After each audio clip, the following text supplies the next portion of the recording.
Խոսք գնաց նաև մարդկանց մանիպուլացնելու,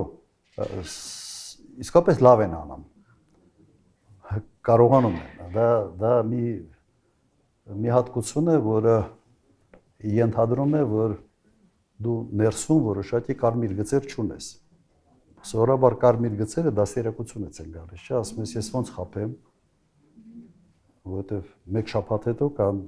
մեկ ամիս հետո կամ մեկ տարի հետո վերջը այդ մարդու աչքերին ոնց եմ նայելու, եթե պարզվի, որ ես իրեն խաբել եմ։ Հիմա Նիկոլ Փաշինյանը այսպիսի պրոբլեմ չունի։ Եվ սա դառել է իրեն ուժը։ Եվ ինձ համար ամենից մեծ հայտնաբերությունը, գիտեք, նա էր, որ մեր հասարակությունը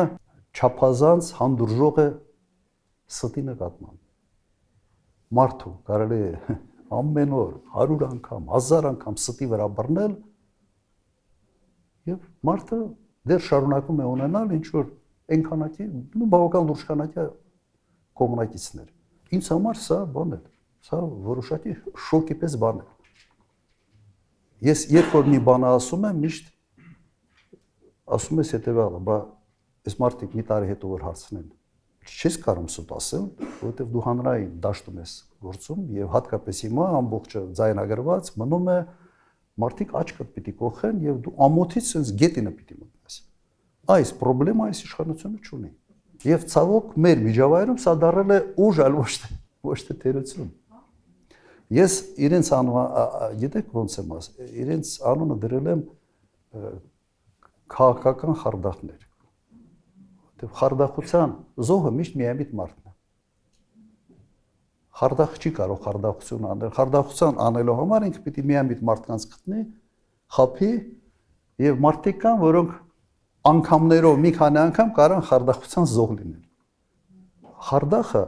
ջոկում է ով է միամիտ մարդը եւ այդ միամտության վրա այդ մարդու գլխին ինչ որ փորձակներ է բերում։ Հիմա ես ենթադրում եմ, որ մեր հասարակության մոտ այդպիսի միամիտների քանակը ուղղակի տոկոսային հարաբերակցությունը բավական մեծ է։ Եվ իշխանության են հայտնվել մարդիկ, որոնք այդ բարոյական նորմերը չունեն, այդ կարմիր գծերը չունեն, եւ ուղղակի զբաղվում են քաղաքական խարդախությամբ։ Եվ նույն միամիտ մարդիկ sense 1, 2, 3, 4, 5 անընդհատ ընկնում են։ Եվ այդ բառը միշտ, չգիտեմ, օգտագործում թե չէ, բրիտանական մի ասացված կա, ասում է, եթե քեզ մեկը խաբել է մեկ անգամ, ամոթ իրեն, եթե երկրորդ անգամ է խաբում, ամոթ քեզ։